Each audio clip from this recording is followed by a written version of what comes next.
দুঃখের বিষয় বাংলাদেশ সেনাবাহিনী তার দেশের অভ্যন্তরীণ শান্তি শৃঙ্খলা রক্ষায় ব্যর্থ হয়েছে।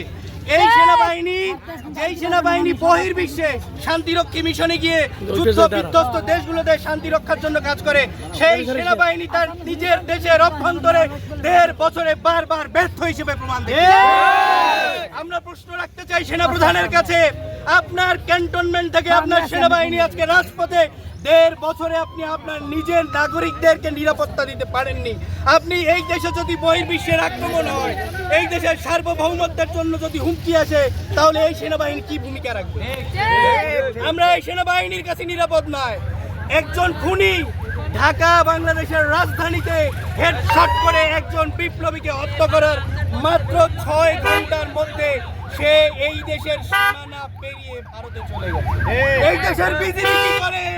যদি এই দেশের উপর ভারত আক্রমণ করে, তাহলে এই ধরনের দুর্বল সেনাবাহিনী, দুর্বল বিজিবি আমাদের নিরাপত্তা দেবে। অতএব এখানে অনেকগুলো প্রশ্ন দাঁড়িয়েছে। এখানে জুডিশিয়ারিকে আমরা প্রশ্ন করিনি, বিচার বিভাগকে প্রশ্ন করিনি, কিন্তু আজকে বিচার বিভাগকে প্রশ্ন করতে হয়, বিচার বিভাগ কারা চালায়? এই হত্যার আসামিরা আপনারা জানেন, তারা 2টি আগ্নেয়াস্ত্র সহ কিছুদিন আগেই গ্রেপ্তার হয়েছিল। কে তাদেরকে জামিন করিয়েছে? আমরা শুধু বলতে চাই, উকিলরা প্রেসার দিলে যদি জজের কলম উল্টা করে যদি এই ধরনের নৃশংস হত্যাকাণ্ডের আসামিদেরকে জামিন দিয়ে দেওয়া হয়, তাহলে এই স্বাধীন দেশের বিচার বিভাগ কোথায় আছে? আমরা আমাদের স্বাধীনতার সাথে প্রশ্ন করতে চাই, আমাদের বিচার বিভাগ কতদূর স্বাধীন আছে? আমরা আজকে প্রশ্ন করতে চাই, বিচার বিভাগ কি আদৌ স্বাধীন আছে, নাকি এই যে অ্যাডভোকেটদের, আমাদের আইনজীবীদের যে সিন্ডিকেট, এই আইনজীবীদের সিন্ডিকেটের কাছে আজকে বিচারকদের কলম অবরুদ্ধ হয়ে গেছে? যদি তাই হয়, তাহলে আবার বিপ্লব হবে, আবার বিপ্লব হবে, বিচারকদের কলম স্বাধীন করার বিপ্লব, আবার বিপ্লব হবে এই দেশের স্বাধীনতার সার্বভৌমত্ব নিশ্চিত করার বিপ্লব। যদি সেনাবাহিনী ব্যর্থ হয়, তাহলে এই দেশের নাগরিকরা যেভাবে 1971 সালে এই দেশের কৃষক, এই দেশের মজদুর, এই দেশের চাষা বুঝা ছাত্ররা যেভাবে ঐক্যবদ্ধভাবে দেশকে স্বাধীন করেছে, ঠিক একইভাবে এই দেশের নিরাপত্তা এই দেশের নাগরিক ছাত্র জনতা নিশ্চিত করবে। এবং সামনে যেহেতু জাতীয় নির্বাচন হয়ে যাবে, সবাই সবার চিন্তায় আছে, তাহলে আমাদের হাত দিয়ে ভারতে চলে গেছে। এই দেশের বিজিবি কি করে?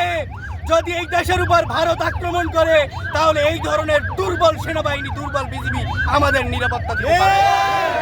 অতএব এখানে অনেকগুলো প্রশ্ন দাঁড়িয়েছে। এখানে জুডিশিয়ারিকে আমরা প্রশ্ন করিনি, বিচার বিভাগকে প্রশ্ন করিনি, কিন্তু আজকে বিচার বিভাগকে প্রশ্ন করতে হয়, বিচার বিভাগ কারা চালায়?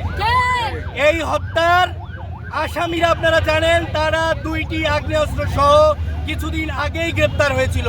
কে তাদেরকে জামিন করিয়েছে?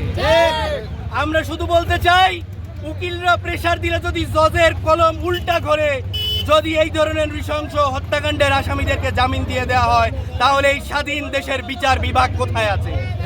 আমরা আমাদের স্বাধীনতার সাথে প্রশ্ন করতে চাই, আমাদের বিচার বিভাগ কতদূর স্বাধীন আছে?